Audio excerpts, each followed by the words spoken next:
Bonjour à la Côte d'Ivoire, bonjour à l'Afrique, bonjour au reste du monde.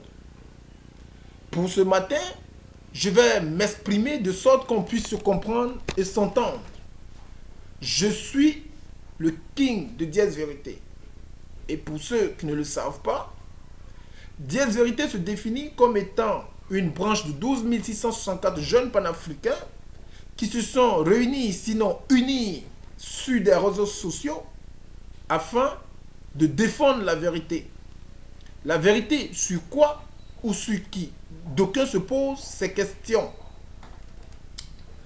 Je sais qu'en tout un chacun, nous avons un minimum de savoir, ce qui nous permet de distinguer le présent du passé. Même si nous ne sommes pas tous allés à l'école, mais nous savons également que l'on connaît son présent grâce à son passé.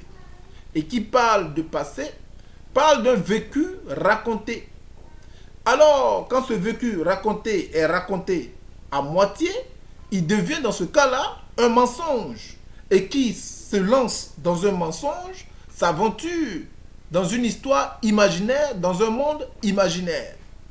Et compte tenu du fait que nous ne sommes pas dans un monde imaginaire, nous avons choisi de dénoncer les propos mensongers de ces dirigeants africains qui ont choisi d'endormir leur population, leur peuple, pour voler, piller leurs richesses à la merci de ces dirigeants occidentaux.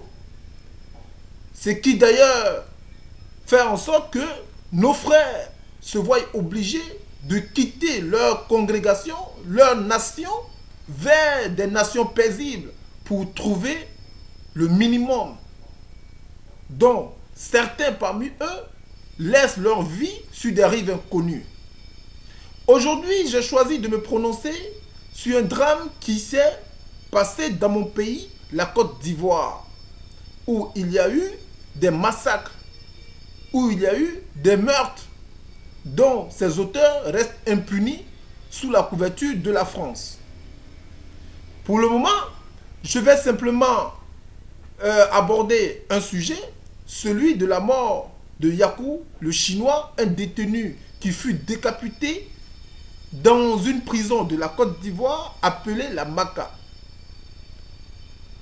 C'était un soir où j'ai appris par un ami sénégalais que l'un de mes compatriotes prisonniers s'est fait tuer dans une prison. Et après mes recherches, j'ai compris que ce dernier était du côté d'Alassane Dramane Ouattara lors de son interposition face au gouvernement de Laurent Gbagbo, celui-là même qui se retrouve à La Haye aujourd'hui. Alors, du coup, M. Alassane Dramane Ouattara va incarcérer ce monsieur tout simplement parce qu'on l'accuse d'avoir volé de l'argent dans une banque.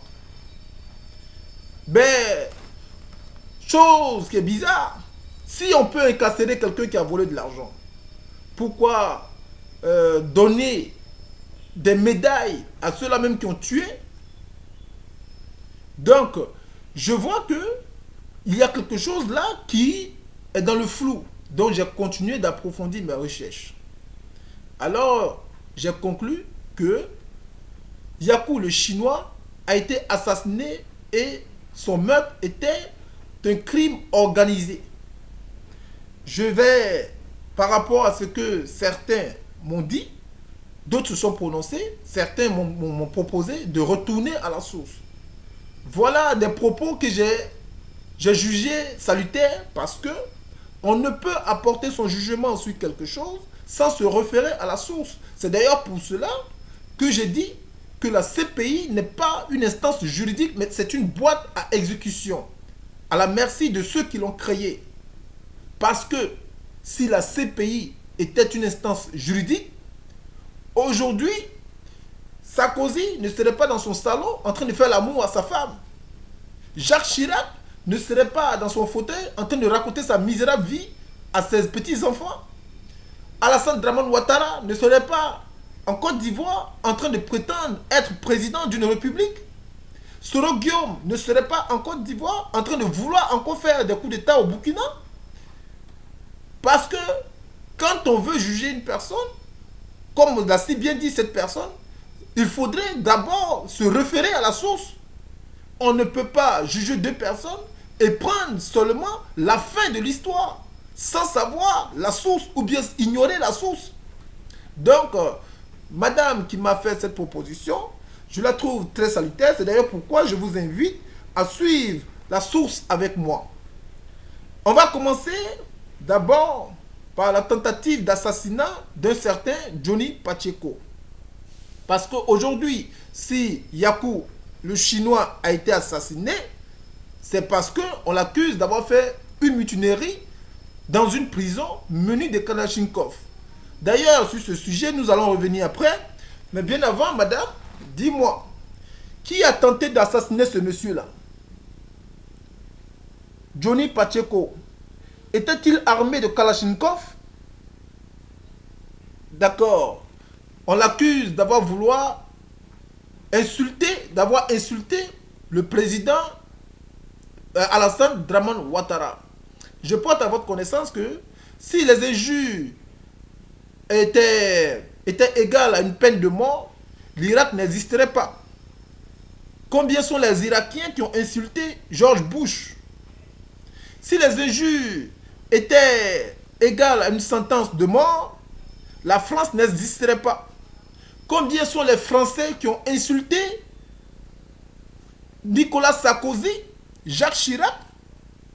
Et même si les injures étaient sentence de mort, Soro Guillaume n'existerait pas. La Côte d'Ivoire n'existerait pas. Combien sont les partisans de Soro Guillaume qui ont insulté Laurent Gbagbo?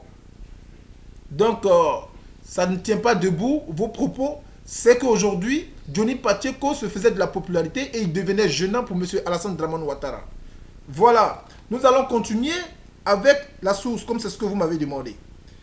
Vous me l'avez demandé. Voilà.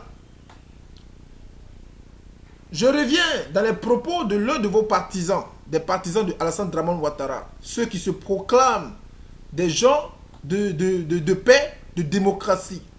Même vos partisans ont copié vos attitudes, celui de la guérilla, celui des langages de meurtre, des langages d'assoiffé de sang. Écoutez-moi ce partisan de Alassane Dramane Ouattara. Pour vous dire, de vous à votre partisan, vous avez tous cette même pensée, celui de tuer.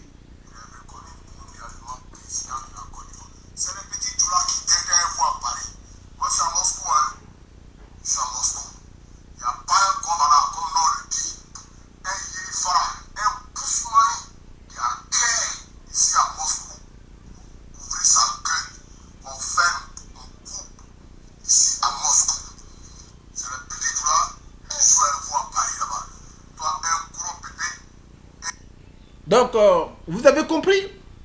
On n'a pas le droit de parler, même étant à Moscou, on tue. Même étant à Moscou. Donc, imaginez-vous en Côte d'Ivoire, qui a le droit de s'opposer. Je vais revenir encore sur celui de Yacouba Sylla, mais en attendant, nous allons tous partir à la source, comme c'est ce que vous avez demandé. Voilà. Un certain Guy Robert, qui a dirigé le pays, a trouvé la mort. Le voilà. Ce Guy Robert, on a dit que c'est le pouvoir en place qui l'a tué, car c'est le pouvoir en place qui était chargé de gérer, de gérer la sécurité en Côte d'Ivoire. Alors, on met sur le dos du pouvoir en place. Mais chose bizarre, je vous demande de regarder les cadavres, les personnes qu'on tue, les personnes qu'on ôte la vie, regardez comment ils sont exposés. Regardez, parce qu'il y a un expert qui disait que le criminel a un style, ce qui le différencie des autres criminels. Regardez comment ils sont exposés. Ceux-là, ils sont sur le ventre. Vous avez vu? Ceux-là, ils sont sur le ventre. Mais la différence avec l'autre, c'est que ceux-là, ils ont levé tout, le caleçon et tout ça. Ils ont levé le haut. Ils sont à moitié nus. Ils sont seulement en caleçon. Ils sont restés en caleçon. Ils sont à moitié nus. Donc, ils sont couchés sur le ventre.